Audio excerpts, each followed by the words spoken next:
I got so much motherfucking design on right now. Break it down, bring it back, make it clap. I got 3 old thoughts, new block, wear that thing. Bitches on my line, and you know.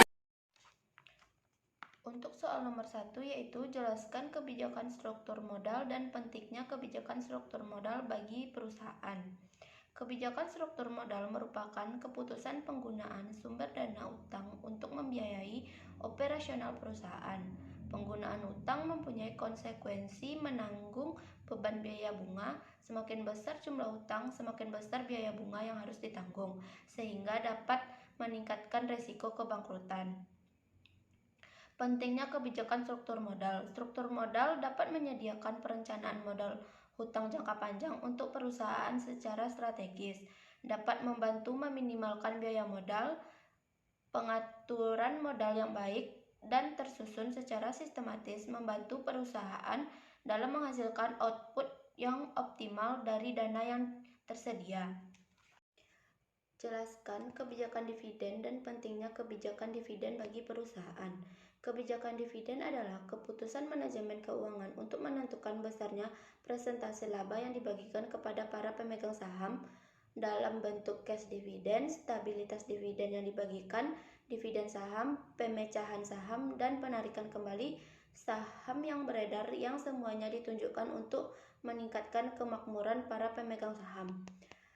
Pentingnya kebijakan dividen bagi perusahaan.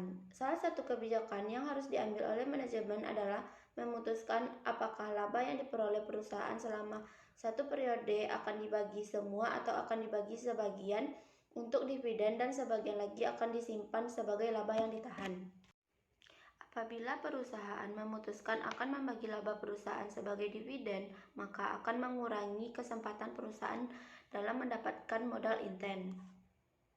Jika Anda menjadi manajer keuangan berdasarkan teori struktur modal, kebijakan struktur modal apa yang akan Anda pilih untuk perusahaan Anda yang bergerak di bidang manufaktur?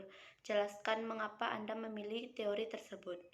Jika saya menjadi manajer keuangan pada perusahaan yang bergerak di bidang manufaktur, saya akan memilih teori packing orderly, dikarenakan perusahaan menyukai internal financing atau pendanaan dari hasil operasi perusahaan berwujud laba ditahan.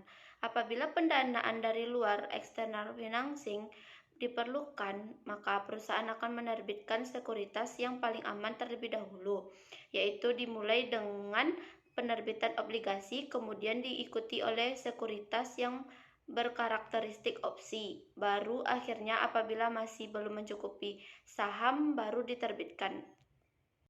Jika Anda manajer keuangan, jelaskan pertimbangan yang Anda lakukan sebelum membayar dividen. Teori apa yang Anda gunakan? Jika saya menjadi seorang manajer keuangan, hal yang harus dipertimbangkan adalah kebutuhan dana, yang mana jika perusahaan sedang membutuhkan dana yang banyak untuk pengembangan usaha, tentunya banyak menggunakan laba ditahan. Jika perusahaan tidak banyak membutuhkan dana ditahan, di tahun ke depan tentunya dibagikan ke dividen. Untuk teori yang saya gunakan tentu sesuai dengan kebutuhan perusahaan. Teori yang akan saya gunakan adalah bird in the hand, dikarenakan investor lebih menyukai dividen daripada capital gain, karena dividen bersifat lebih pasti. Baiklah, mungkin hanya itu yang dapat saya sampaikan. Terlebih dan terkurang saya mohon maaf. Assalamualaikum warahmatullahi wabarakatuh.